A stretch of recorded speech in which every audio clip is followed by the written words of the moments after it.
Welcome, and I am now going to call to order our regular meeting of the Truckee-Donner Public Utility District on Wednesday, February 2nd, 2022.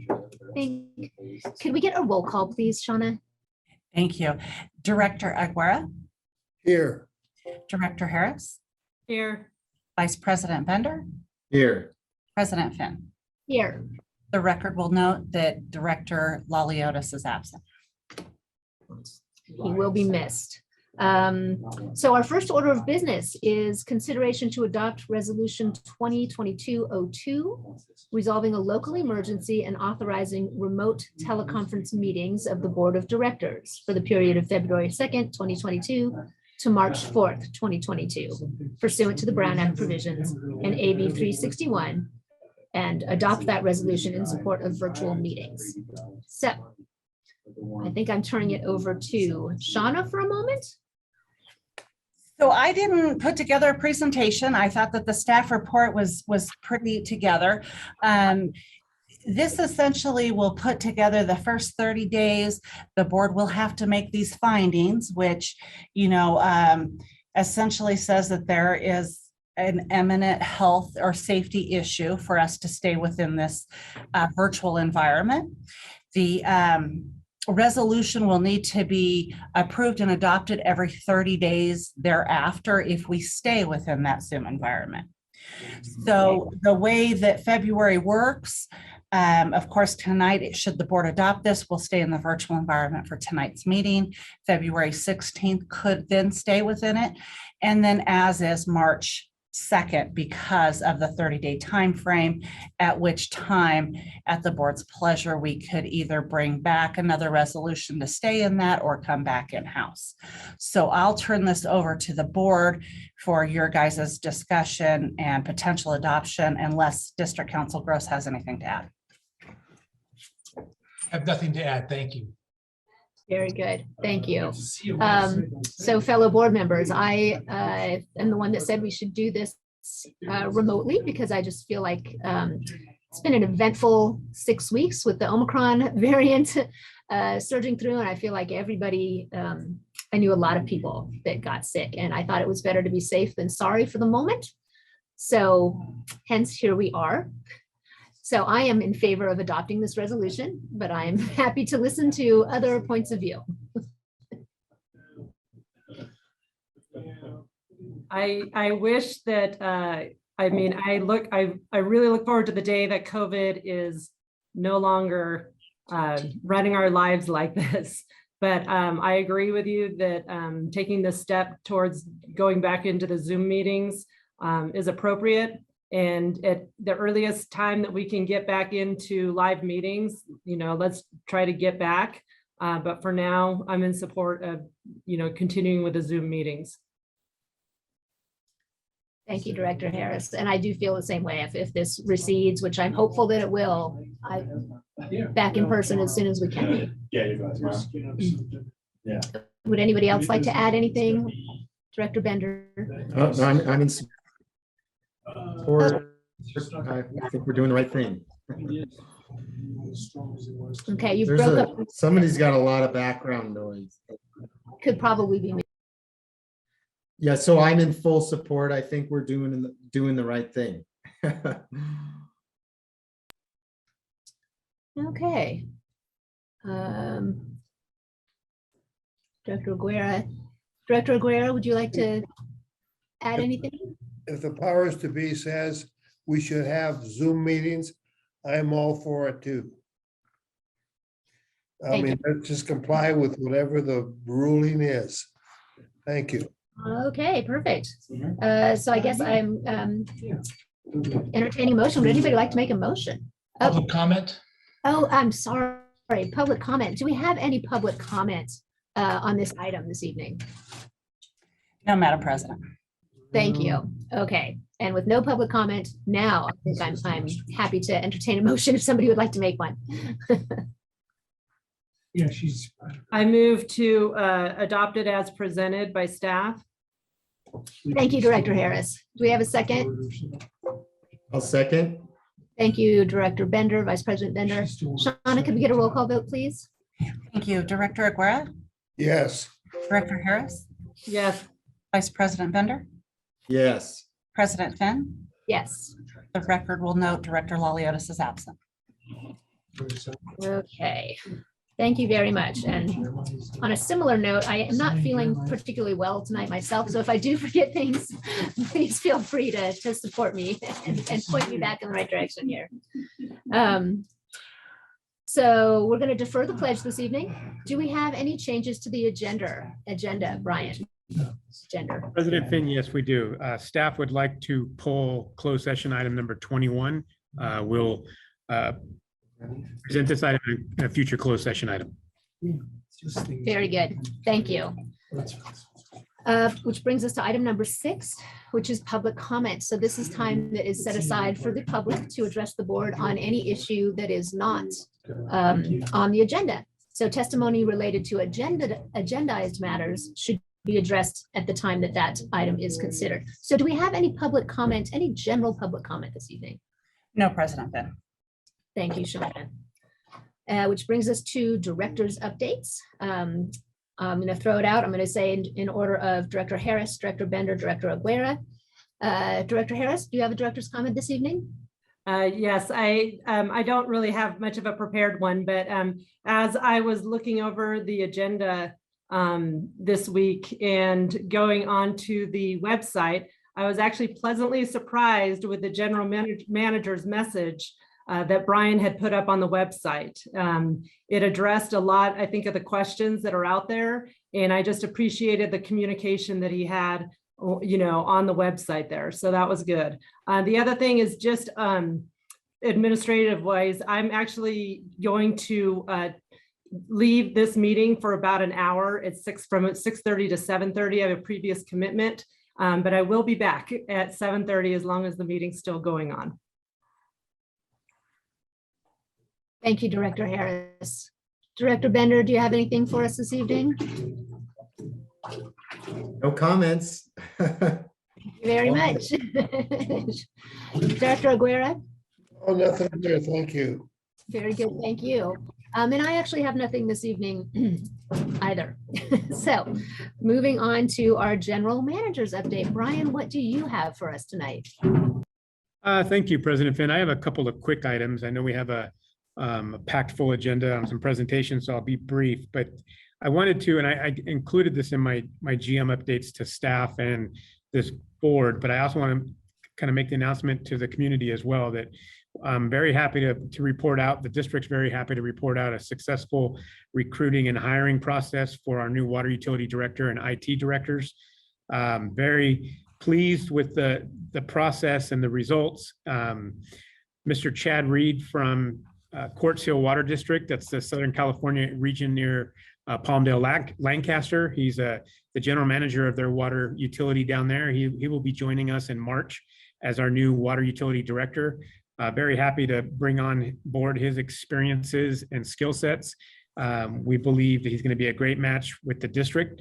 And we're looking forward to what he brings in kind of new innovative ideas to our community and the ratepayers. And likewise, IT director,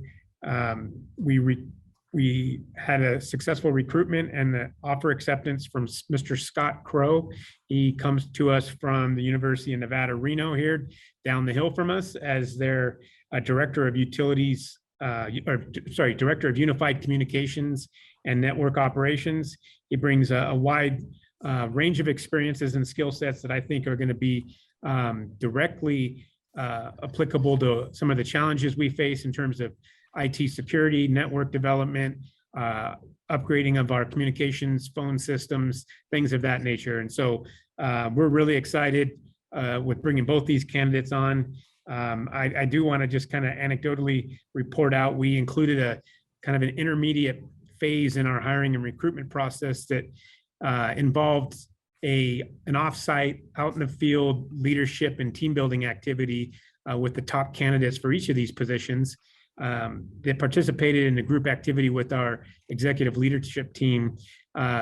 Coincidentally enough, that began on December 13th, right when the snowstorms hit the community. So all of these candidates got to have a firsthand experience of what winter in Truckee feels like, literally, because it was an outdoor activity. and very happy to report out that all of the candidates showed a lot of grit and perseverance in the activity. So we are actually kind of piloted this process and plan on applying it to some of the other recruitments we have in the future. And I think it gave everyone an opportunity, both the candidates and the district, to see everyone's personality, communication styles, leadership styles, and how they engage with each other. So hopefully this is a process we can continue on in the future, and looking forward to both these gentlemen joining us and our team here in the coming weeks. Another topic that I've been given routine updates on has been the electric and water utility COVID-19 billing arrearages. Very excited and happy again to report out that the district did apply for COVID relief funding from federal and state programs. I want to commend our finance and customer service staff for the kind of, I think, at sometimes frustrating process of submitting data and applications. And I know it was a lengthy process and a lot of time spent for staff, but at the end of the path there, we had funding in the amount of $103,000 for the water utility. We did receive that check already. And for the electric arrearages, we have on its way $113,000. This is applicable for arrearages, I believe, and Mike Salmon can confirm this. I think it's applicable up to June or July of 2021. So the funds are applied for those arrearages up to that point. Is that correct, Mike? That's correct, Brian. And so we're still challenged with, billing delinquencies. The 90-day accrual right now for the district is, I think, exceeded $300,000. These funds will help get some of our customers, the qualifying customer arrearages, back in line. And we're looking forward to, like Director Harris said, getting past this COVID circumstance and getting back to some sort of normalcy there. We'll keep updates to the board as we move along on that topic.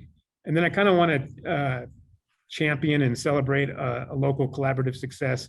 I saw that Town Council had an item last week, I believe, on the Truckee River Legacy Trail, a great program. The Town Council approved that.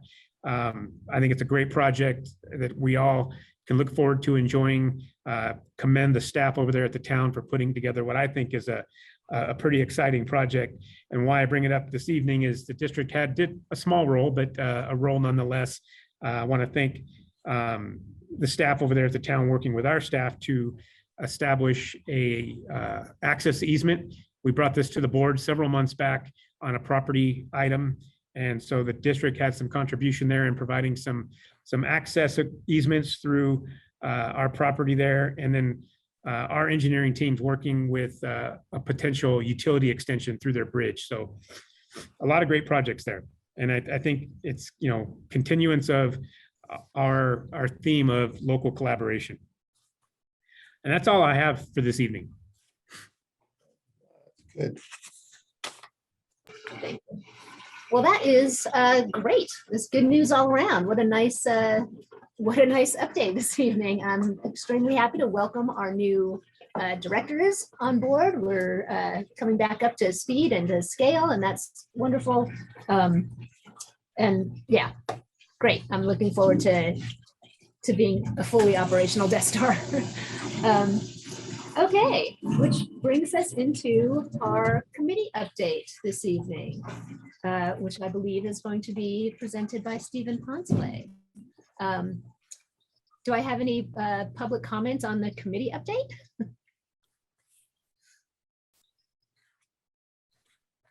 One would hope not. No, President Finn. Thank you very much. So Stephen, I hand it over to you. All right, and all I need to do is get my video going. You can hear me? Yes. All right, I'm gonna stop sharing for a second and get my video going. Apologize for that. Even we could see it. Okay, Not now, but we could. all right, there we are. Can you see it now?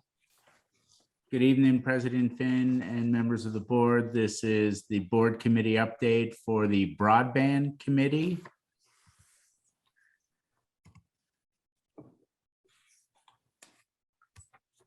So history on the broadband committee, you've seen it before. It's part of the board's strategic planning process in 2021. And the board established this committee. We've had multiple meetings. The committee's made excellent progress. I'm happy to report. They established a monthly schedule that has been adopted to the Zoom protocols as well. And they agreed with the initial GM task force project scope and objectives. And I'll quickly put them up there again because we've seen them before. But the key goals were identify stakeholders, potential partners, and local resources, develop scope of work for a feasibility study, identify options for a potential organization structure, that's the models, and then funding, of course, always very important. So they did have their monthly meeting on January 13th, so I'm providing an update for that. They did adopt resolution 2022-01, similar to the one the board adopted tonight for the Zoom meeting remote protocols. They continue to pursue the goals and objectives as established, and they continue to strive towards a March 2nd, 2022 regular district TDPUD board meeting to present their recommendations. So I could say they're very eager to do so. At the July 13th meeting, the overall broadband committee had worked broken into 3 supply groups, and they continued to refine, the supply group, individual group recommendations, along with consolidating into an overall recommendation. The supply group did meet with the district's IT and Plymouth Sierra Telecom technical people and really had an in-depth discussion. So I appreciate that. And they continue their work. The demand group is making the demand case. And so they're representing that well. And benchmark funding's really working on models and funding, and depending on which model you pick, it opens up, various fundings. And so that's an ongoing discussion as well. There is no direct fiscal impact with this item. And I'm happy to answer any questions at this time. Thank you very much, Stephen.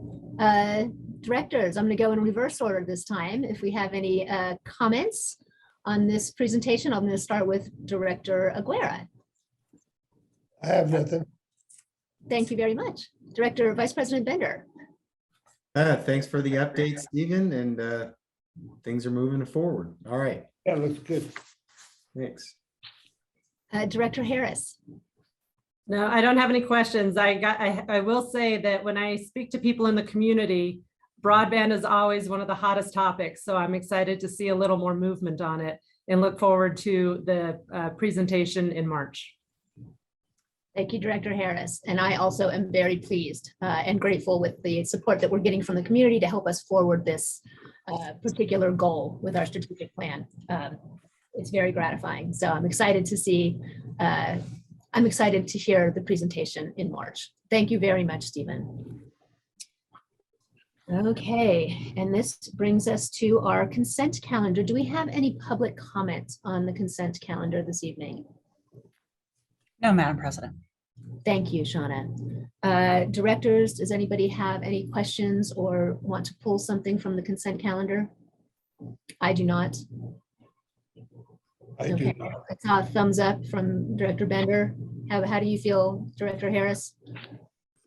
I feel good. I had one just small question, and I don't know if you're able to answer this or not. I don't have the package in front of me, but on my notes, I put that there was something in there that says something's not budgeted, but part of Cal OES funds. So Madam President, if I can interrupt, I think it'd be appropriate to pull that item for discussion and take action on the rest of the consent calendar. And then Director Harris can ask her question and hopefully have it answered. That's, that's okay. I trust the information. It was just kind of for my own information, but I was still planning on voting, affirmative. Okay, I was just saying as a matter of procedure, If Okay. even any discussion on an item really should pull it from the consent calendar. So are we okay not pulling it and just a Yeah, motion on consent? Okay, no need to Okay. pull. thank you. Do we have a motion? I move to approve the consent calendar as proposed. Thank you. Do we have a second? I'll second that. Thank you. Shauna, could we get a roll call vote, please? Director Aguirre, Yes, Director Harris, Yes, Vice President Bender, Yes. President Finn. Yes. Thank you. Okay, we are just banging it out tonight. On to our action items. We have action item number 15 is consideration for approval of electric and water utility development agreements for the Soaring Ranch offsite infrastructure improvements. So hopefully we will be authorizing our general manager to execute the electric utility and water utility development agreements with JMR2 LLC for the Soaring Ranch offsite infrastructure improvement projects. I'm going to go ahead and hand it over to General Manager Wright. And then yes. Madam President and board members, I have to recuse myself. I have a conflict. My firm represents JMA, which is an entity that is affiliated with the counterparty to these agreements, JMR2 LLC. I know the staff report indicated that I had reviewed these agreements. I have not reviewed either of these two agreements that are before you tonight. I have not participated at all on behalf of the district or JMAR in the preparation of these agreements. So with that said, I will recuse myself and I'm going to stop my video and audio feed, and the clerk may want to do that on her end as well. Steve, before you take off, I do have a procedural because I'm going to be leaving here in about 5 minutes. Is it appropriate for me to just leave now prior? Because I have a feeling that this presentation will take me past the time that I need to go. Completely up to you, Okay. completely up to you. I appreciate your sensitivity to not disrupting the flow of the meeting, but it's your call. Okay, I'll sit in then for a few minutes. And then the other question I have is, maybe this is a question for Brian, is if we should have another legal review. I'm gonna cut my feed. Thank you. Okay. I was going to ask the same. Who do we go to for guidance now on our legal matters? So I'll answer that question. Let me pull up the presentation, but so what Council Gross was explaining is that he hadn't reviewed this particular development agreement and with respect to the terms of the agreement. That's something for staff to lay out in negotiations with the developer. Council Gross has reviewed the form of the development agreement. So it's a standard form agreement that has been reviewed by council in the past. We've used them with other development agreements in the past. But to his point, due to conflict, he has not done the review of the terms. And so I did inquire with him, not on the details of the terms, but that it would be appropriate for staff to negotiate those with the developer, and he was in agreement with that. So I'll do the presentation and happy to answer any questions after that. I'm going to share my screen here, and it might take a second for me to pop this up.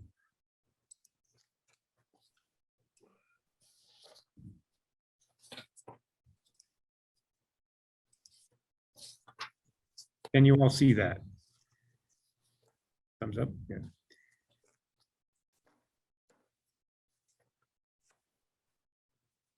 So this is action item number 15, consideration for approval of electric and water utility development agreements for the Soaring Ranch offsite infrastructure improvements.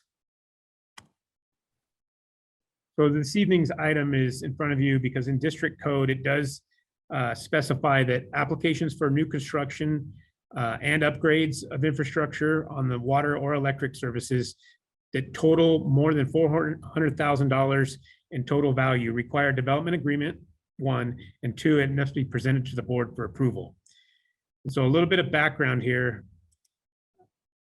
Pardon me while I move some items on the screen so I can read this.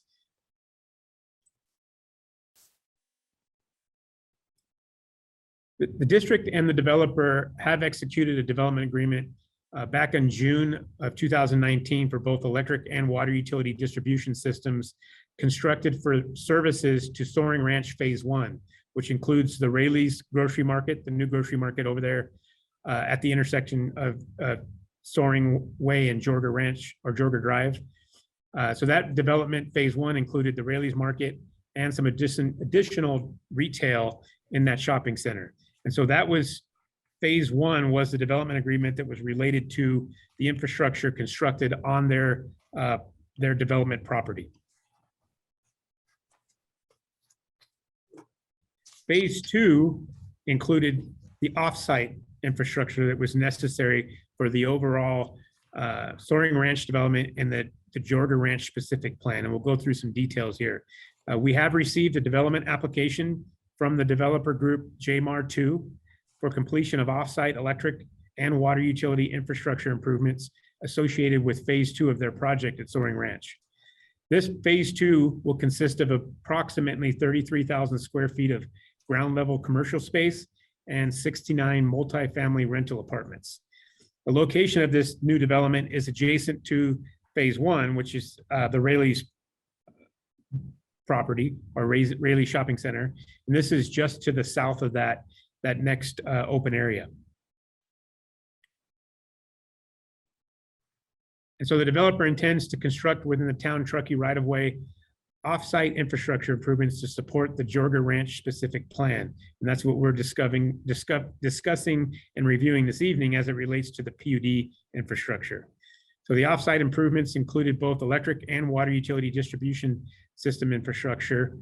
This includes the completion of electric utility connecting loop from the intersection of Soaring Way and Jorga Drive and around over to where people are familiar with the Truckee Tahoe School District bus barn facility. And then it also includes some water infrastructure, a connecting loop from the same intersection over to our existing infrastructure by Riverview Park. And I have a couple maps here just to give reference of what we're talking about. So this is specific to the water utility. This green area isn't to scale. It's not the specific Phase 1 and Phase 2, but it's the general area of the Rayleigh's development Phase 1 and Phase 2 that includes the additional retail and apartments. And so the red dotted line there is the outline or pathway, generally speaking, of where the new water utility infrastructure will connect to the existing infrastructure there over by Riverview Park and where the TSD yard is. And so the purpose of this is it provides a looped connection for the district's water infrastructure so that we can adequately supply both domestic, commercial, and fire protection needs for these developments. There's a similar development of an infrastructure improvement for the electric side. And so that same pathway, but for the electric utility, we don't have existing facilities at Riverview Park. So the connection is closer to the bus barn down there that provides basically utility infrastructure over to the Martis Valley Circuit. And so both these constructions of infrastructure will be included in the development agreement for Phase 2 of the Soaring Ranch development. There is no direct fiscal impact related to this specific item because it is a development agreement where the developer plans to complete the construction to district engineering and construction standards. They account for the engineering time for the district and inspections and the overall construction. I can tell you that it's tentatively planned to begin this summer, pending a couple other administrative processes for the development agreement or the development process with Jorga Ranch and JMAR. But we anticipate either this summer or shortly thereafter, these projects will be done. So the general manager or the recommendation from staff this evening authorized the general manager to execute an electric utility and water utility development agreements with JMAR2 for the Soaring Ranch offsite infrastructure improvement project. And I'd happy to answer any questions you might have. Thank you very much, Brian. First, I'm going to ask for public comment. Do we have any public comments on this item this evening? No, President. No. Thank you, Shauna. And I'm going to open it up to director discussion. Do we have any comments or questions? Yes, Shauna. Oh, I was just gonna say, during the meeting, I know that Director Harris has to leave and we just need to note that in the minutes. So whenever you're ready to go, just let me know so we can note that in the minutes. Okay, can I just say my comment super quick and then go? Brian, Please. thank you very much for that. It appears that the new infrastructure is going to go along where the road is. And yeah, it appears reasonable. So thank you for your presentation and, you know, bringing the visuals of it. The maps always help out. Very And now good. I'm going to sign off. I'll see you guys in about an hour. Thank you, Director Hey. Harris. Thank you. All right. Any other director questions, comments? Discussion? I'm all good. Thanks, See- Brian. Yeah, I'm all good too. It's a development. They're doing it. We are going to turn on the water and the lights for them at some point. So I also am good. Director Aguera, are you confident? I'm okay with that. I went over it a little bit with Brian before the meeting. So I'm okay with it as it was presented. Great. Then do we have a motion? I'll authorize the general manager to execute electric utility and water utility development agreements with JMAR2 LLC for the Soaring Ranch offsite infrastructure improvement project. And I will second that. Oh, So we can both second it. go ahead. Can we get a roll call, please? Thank you. Director Aguera, Yes. Vice President Bender, Yes. President Fenn. Thank you. I will let District Council Gross know that he may come back. Very good. Thank you. And while that is happening, we're going to move to action item number 16, which is monetization. What a great word, of current low carbon fuel standard credits. So we've got two pieces to this. We're going to authorize the general manager to execute an agreement with Northern California Power Agency to enter into their market purchase program, which facilitates the sale of LCFS's credits on the district's behalf, and also to authorize the general manager to sell district-owned low carbon fuel standard credits in the LCFS market of a quantity up to 1,100, which is estimated to result in an unbudgeted revenue and restricted cash funds to the district in the amount of $148,000 to $156,000. There we go, range. And this will be for the year 2022 and then hereafter annually. So now I believe we have a presentation from Mr. Keats. And I will mute. Thank you. Thank you. Can everybody see the presentation and hear me? Great. Good evening, President Finn and the board. I am presenting our staff's recommendations on the monetization of our current low carbon fuel standard credits. And I guess I would first start off with an apology for probably the longest staff report that many have had to sit through. My engineering brain, I think, took over, and by the time I was done, I'd realized what I had done. I think that given the length of the staff report, we could probably make this presentation fairly short, but feel free to bring up any questions that you guys might have regarding additional background information. In summary, the low carbon fuel standard program is a cap and trade program that is run by the California Air Resources Board, through which they provide carbon credits for any fuel, as they term it, that offsets traditional high carbon transportation fuels such as gasoline, diesel, etc. We are considered a load serving entity serving electricity, which when used to charge a battery powered car or other EV, then becomes a low carbon, is considered a low carbon fuel source that is replacing standard internal combustion engines. So we are considered as being a fuel pathway under the LCFS program. And in 2017, the board approved the district to register as a fuel pathway in the LCFS program through CARB and start earning credits for any electricity sold that specifically fueled transportation equipment. The credits we earn in two different ways. The first way, which is the vast predominance of the credits that we earn, are through what CARB calls non-metered EV charging. And it's an estimate that CARB puts together based on DMV registration of new EV vehicles in the Truckee area. They have some special math on their end that they use to estimate how much electricity goes into charging and then use of those electric vehicles in our territory that is unmetered. In addition to the base credits, we also earn credits through metered electricity usage, specifically for transportation electrification, and those are essentially the couple of EV charging stations that the district owns around town at Meadowview Park, at the train depot, and at Pioneer Center. And in terms of comparing one to the other, the credits that we receive from the EV chargers is very, very small comparatively. Just a couple of terms that might be useful: fuel pathways, LCFS program, and LCF credits. I think we kind of went over them, but I think the fuel pathway might be a good one to review. That is the energy source that is used to fuel the transportation vehicle. So in our case, any electricity that is used to replace traditional fossil fuels in transportation.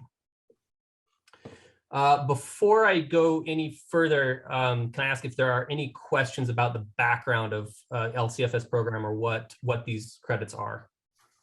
I do have a quick question about pathway credits. What about people who charge their vehicles in their homes? Right. So that's considered a part of the non-metered EV charging. Okay. Okay. All right. There we go. Okay. Oh, a little too far there. Let's go back. There we go. Okay. Don't worry, I'm not going to go into all of the statistics and whatnot. I think the big takeaways here are the numbers in that box there. We registered in 2017, and that's when we started earning credits. And we earned credits on a quarterly basis from CARB. To date, we have not sold any of our credits. And so our account balance has continued to accrue. And so now we currently have 1,047 credits in our account with CARB. In reviewing the data, the staff has put together a general kind of forecasting model to try and estimate how quickly we will accrue credits moving forward. And we came up with an estimate of about 579 credits for the next budget cycle. We're about an average of like 317 credits per year for the next couple of years.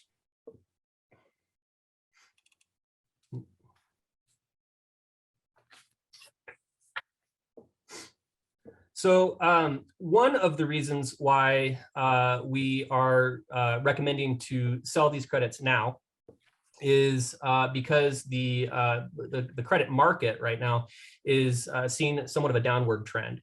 And what you see on the plot here to the left is the historical performance of the LCFS credit market. And as of Q4 2021, I think the value was in the mid $150 range. All of the research that I've done to date shows that it's dropped a little bit further to about $142. The exact value will depend on the sale itself, but that's approximately what we're looking at. And the intent of the program is to accelerate market adoption of low carbon fuels. So given that each credit represents a ton of avoided carbon emissions, we would expect that if the program is successful, that the market price for our credits will continue to decline as the program becomes more and more mature until finally all of the fuels are replaced with low carbon alternatives.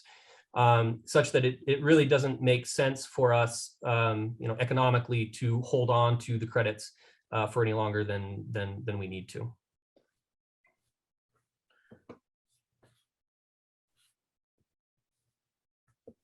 Along with the credits, however, there are some strings that CARB has attached to how we are allowed to spend any revenue that the credits generate. Funds that we receive from the credits have to fall within the general category of transportation electrification in terms of how we spend them. Thankfully, they do provide us with some amount of freedom to discern within those boundaries how to spend the credits, and some of the categories that they list are provided on screen here. They kind of fall into two general categories, one being incentives and the other being market outreach and education. However, there are two very specific areas that we're required to spend any revenue on, and those are the Clean Fuel Reward Program, which is a statewide program where folks get a point of sale rebate or discount on electric vehicles from the showroom floor. And beginning next year in 2023, 2% of the credits are base credits, not the pathway credits, just base credits, have to be spent, have to be given to the CFR program. In addition to that, CARB has some equity requirements for how the remaining credits are spent. The remaining credits are called holdback credits. Starting this year, 30% of the holdback credits have to be spent on equity programs or equity areas. And then that increases 10% each year after that, up to 50% in 2024 and thereafter.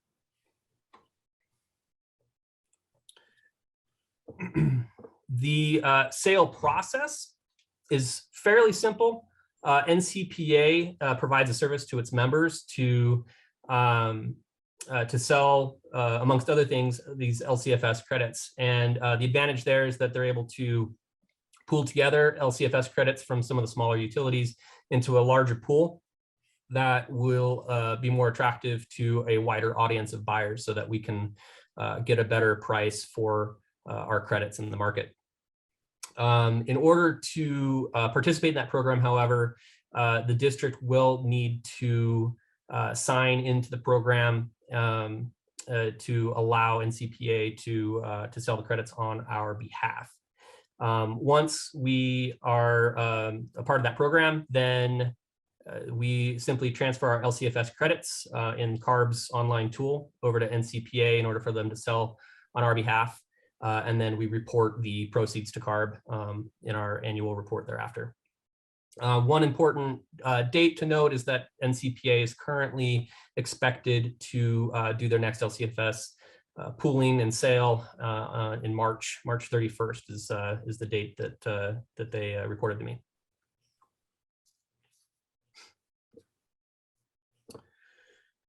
Staff have been working over the last year to redevelop and deploy expanded programs for the district, and those programs included transportation electrification components. We previously had rebates already in place for residential EV and commercial EV chargers. Now we have an additional source of funding so that we can expand the credits, or sorry, the rebates that we offer for them. So our plan is currently to maintain the existing rebate amounts, but try and push them a little bit harder in the community and see if we can get a wider adoption. Although we did add a $200 increase for residential EV chargers that are smart chargers, so Wi-Fi enabled, so that in the future the utility is able to either gather additional data on the charging, the charging profiles and usage, but also kind of looking forward to potentially having demand response capabilities, so that we can manage demand a little bit on the grid as transportation electrification starts to become much more widely adopted. One particular expansion of the program is main panel upgrade in the for residential customers. Right now we're planning about $1,000. That's probably going to increase a little bit, but this is in order to enable customers to electrify their homes, to expand. That we have a lot of old panels in the territory, so we need to get customers up to new panels in order for them to be able to put in EV chargers and heat pumps and whatnot.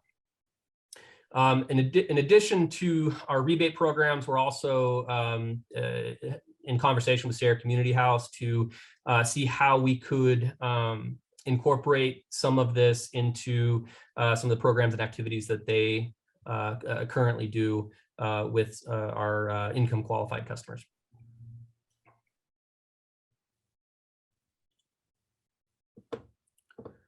As far as fiscal impacts, I'm happy to report that the fiscal impact will generate unbudgeted revenue of approximately $148,000, $150,000. We'll know specifics once we see what the final sales price is, but it'll be in that neighborhood. And then with an estimated about $45,000 each year thereafter. The funds will be deposited in a restricted cash account because there are strings attached, as we previously discussed. And programs have already been developed which meet CARB's requirements, and the associated expenses are already included in our department budget for the 22-23 budget cycle. Indirectly, the district will also see an increase in its revenue due to load growth associated with the addition of transportation electrification. The recommendation is to authorize the general manager to execute an agreement with the Northern California Power Agency to enter into NCPA's market purchase program, and to authorize the general manager to sell district-owned low carbon fuel standard credits in the LCFS market up to a quantity up to 1,100, which is estimated to result in unbudgeted revenue and restricted cash funds to the district for year 2022 and annually thereafter. And if you guys have any questions, I am happy to answer. Thank you. Great, thank you very much, Stephen. First, I'm going to ask, is there any public comment on this presentation this evening? No, President Bennett. Thank you, Shauna. And now I will open it up to board questions, comments, and discussion. And I'm going to start with, there's only 3 of us, so Director Bender, do you have any questions or thoughts on this one? Yeah, I think I'm good. I like that you're increasing the incentives, and this is kind of a nice surprise, a little income coming in and helping out the program some more. So thank you, Stephen. So Thank you, Vice President. Director Aguera, do you have any questions or comments? Well, I kind of thought that it's kind of an involved situation, this carbon credit thing. And I know that Brian knows about it, so I don't need to know everything that Brian does, but it's good that we get them and then turn it into revenue for us, and that's a pretty good thing for us, I think. I remember doing this another time. I know we've done it more than once, but this is the way to go. So this is great. Thank you, Director Aguera. And I just have a few nuts and boltsy questions kind of about our programs as they currently exist. And some of them are just, I just simply don't have knowledge of. For example, how much does a charger cost and how much does a smart charger cost? Sure. A residential level 2 charger can range in cost from about $500 up to about $1,000, depending on how fancy they want to get them. Okay, so our rebates are substantial. They're like covering the cost of. Okay, that's wonderful. That's a great answer. Thank you. So that answers a question for me to how does this fit into the equity component that we are required to fulfill? It seems like if we're covering the whole cost, it seems to me, looking at all the incentives that people have been given to do all sorts of things over time, it's rarely did it trickle down to the amount where it was useful to our lower income segments.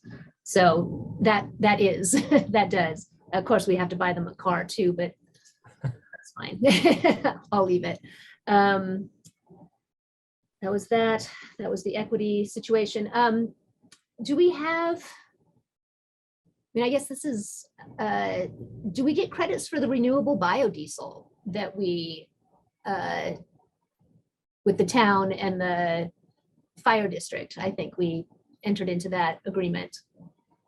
We don't currently have a fuel pathway established with CARB for the renewable biodiesel, and I'm not too aware of any of the circumstances around that. Excellent. And I think that's it for now. What are we, do we have, I mean, and I guess this is also a board for us to make that decision of this money at this point in time is going to fund our programs as they already exist to expand our rebate programs and our, is that correct? Is that currently our plan? It will support expansion of the redesigned programs, yes. And then additionally, we have earmarked some of the funds to install some chargers at the district as part of the joint project at the CZTT. Okay. Okay. Great. I think that's it for me. I'm obviously all for electrification and using, you know, setting these markets up to deploy this technology and yeah, let's do it. Let's keep moving and keep moving toward a cleaner world. So thank you very much, Stephen. I am ready to, would anybody like to make a motion? I'll move staff's recommendation. Thank you, Vice President Bender. Second. Thank you, Director. Thank you, Director Aguirre. Can we get a roll call vote, Shauna? You bet. Director Aguirre, Yes. Vice President Bender, Yes. President Finn. Yes. The minutes will note that Director Harrison Laliotis are absent. Thank you. Which brings us to action item number 17, award of the district pipeline replacement. 2022 construction contract, award the district pipeline replacement. I'm doing a bad job of reading, I apologize. So we want to contract with C&D contractors in an amount of $2,681,035 plus 10% change order allowance for $268,965 for a total authorization not to exceed $2,950,000. Whew. All right, let's hear it, Mr. Kaufman. Thank you. Good evening, President Finn and members of the board. Can you all hear me? Yes, I can. Going to share my screen.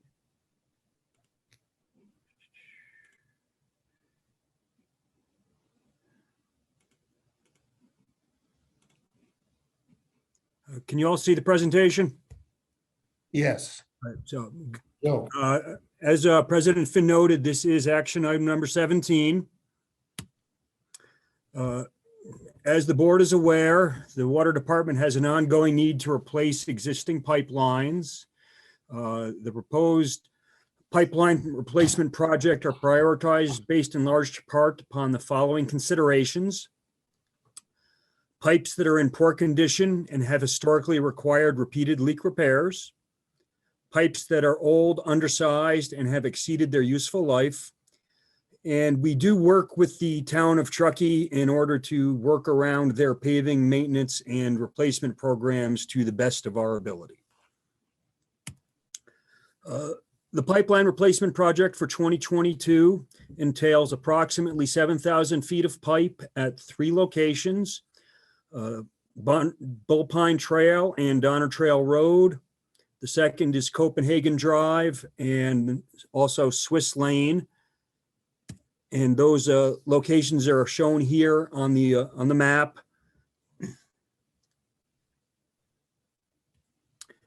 So the bid opening was held on January 11th. 5 bids were received. All 5 bids were responsive. As you can see on the chart, C&D Contractors from Nevada City was the low bidder. Now, in addition to the construction contract, we will have some related contracts, one for construction inspection, one for environmental services, and one for geotechnical testing. The contracts for construction inspection and geotechnical testing were approved by the board as part of the annual procurements back in December of 2021. Pipeline replacement projects are a core component of our 10-year Water Department capital improvement program. And as was noted previously, the bid price from C&D Contractors was $2.68 million. A 10% change order allowance is recommended with a total authorization of $2,950,000. So the fiscal year 2022 budget included just under $2.4 million for pipeline replacement. That total was based on an assumed project of 5,500 feet at an average cost of around $433 per foot. The total cost of the project we are currently looking at is estimated at a little over $3.1 million when including the change order allowance and the outside consultants. The factors driving up this total project costs are an increase in the total footage. So we're now looking at just over 7,000 feet of pipe. The average cost is just about the same, marginally higher, $441 per foot versus the $433 that we estimated. And I think as the board is aware, we are definitely experiencing volatility in the pricing of construction materials and labor, and we are looking at long lead times for some material procurements and deliveries. The materials on this project are relatively straightforward and simple: pipe, valves, fittings of that nature. And we did go ahead and perform this bid process earlier in the year than we normally would. We would typically, in a pre-COVID situation, we would have been bidding this project in March. However, we did accelerate that process into January in order to try and address some of these material shortage issues. The Water Department has sufficient funds to cover the potential overage in comparison to the budget. Our expected 2021 year-end fund balances for the Water Department are outlined here. $4.7 million in the Water Department operating reserve and about $1 million in the Water Department capital reserve. And the Water Department is working towards debt issuance to fund capital expenditures as described in the fiscal year 2022 budget. So the recommendation before the board this evening is to award the District Pipeline Replacement 2022 construction contract to C&D Contractors in an amount of $2,681,035 plus a 10% change order allowance of $268,965 for a total authorization not to exceed $2,950,000.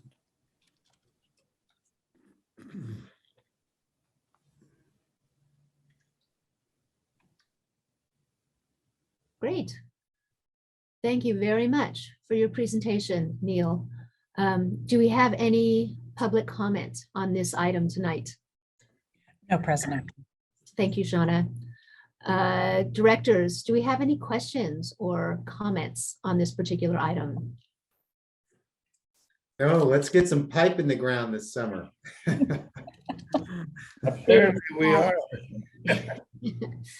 I feel exactly the same way. Yes, Director Aguirre, I'm sorry. This is Neil. When is this project supposed to begin, or when are you shooting for? assuming that the board moves forward with an award this evening, we would expect construction to likely begin sometime in May. We are limited in terms of some regulatory requirements from the Regional Water Quality Control Board. So we really can't expect to get started much earlier than May 1st. Perhaps, late April if the weather kind of fizzles out like it's looking. However, we will work with the contractor to work out a schedule. And then once we have the schedule identified, we will be working with public notification in terms of the residents in the area and other traffic impacts that will occur from the project. Oh, good. And I know that we're always working up there at Tahoe Donner. Have we been regularly working on that stuff up there? It seems like that never stopped. It just keeps going on and on. So this is a project to kind of bring everything up to speed then. This will make a dent in it. We do have other needs in Tahoe Donner and in other portions of the district. I have a number of other pipeline designs that are in various levels of production. We have some areas in out in Sierra Meadows that we've identified as problematic. We have some areas in Glenshire as well. So the issues related to pipeline replacement are not strictly within Tahoe Donner. We do have other parts of the system that we will be bringing forward within the next few years. Yeah, but Tahoe Donner seemed to be the thorn in our side. And, I've been on this board for a long time and sure seems like we're always, I remember Peter Holtzmeister and I had taken several rides up there, and one time we found like a creek going across the road and it was one of our leaks. So that's the time where we decided to hire different contractors for different projects up there. So thank you, Neil. Thank you, Director Aguera. And I simply echo Director Bender's. Let's do it. It's very satisfying to approve a budget and then actually get stuff done. So thank you very much. Would anybody like to make a motion? Oh, well, I'll make the motion to award the district pipeline replacement 2022 contract to C&D contractors in an amount of $2,681,035 plus a 10% change ordered allowance of $268,965 for a total authorization not to exceed $2,950,000. And that was under our estimated budget, wasn't it, Neil? I'm sorry, what was the question, Director Aguera? I said that was under our estimated budget amount, right? It's a little over the amount that was included in the budget as I previously discussed. Oh, I thought that. On a per foot basis, however, we are right in line with what we were anticipating. Okay, good. Thank you. I'll second that motion. Thank you. Shauna, can we get a roll call vote, please? Thank you, Director Aguera, Yes. Vice President Bender, Yes. President Finn. Yes. The record will note that Directors Liotis and Harris are absent. Very good. Thank you. And moving along to our routine business, we are going to approve the treasurer's report and fund balances for the month ended November 30th, 2021, and disbursements as well in the same motion for the month ended December 30th, 2021. Do we have any public comment? No public. Thank you. Director Aguera, were you going to make a motion? Yes, I was. About all the comments done? They are. Okay, then I'll make the motion to pay these bills. and approve the report.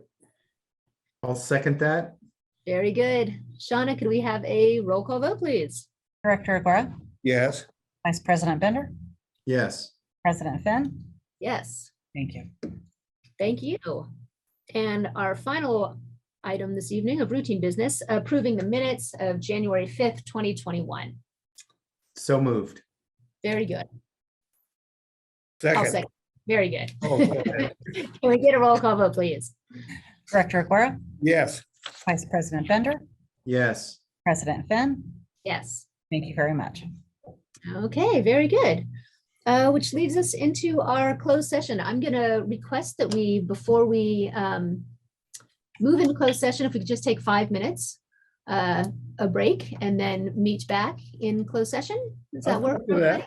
I And think Madam s- Finn, you will read us into closed session with our items before we go in? I will. Should I do that? I'm going to do that right now, and then we'll go for 5 minutes, and then we'll meet in. So in closed session, we have item number 20, closed session pursuant to Government Code Section 54957.6, conference with labor negotiators. Brian Wright, General Manager, is negotiating for the unrepresented employees. And then after that, we have closed session pursuant to Government Code 54956.9D1, existing litigation, Nevada County Superior Court case number TCU 21-7920. So we will, I have 7:06. Let's just call it, say 7:15. So a few more minutes than 5, but that'll have a chance to eat something real quick. Is that okay? Work for everybody? Okay, we'll see you in closed session in about 12 minutes. See you. All right.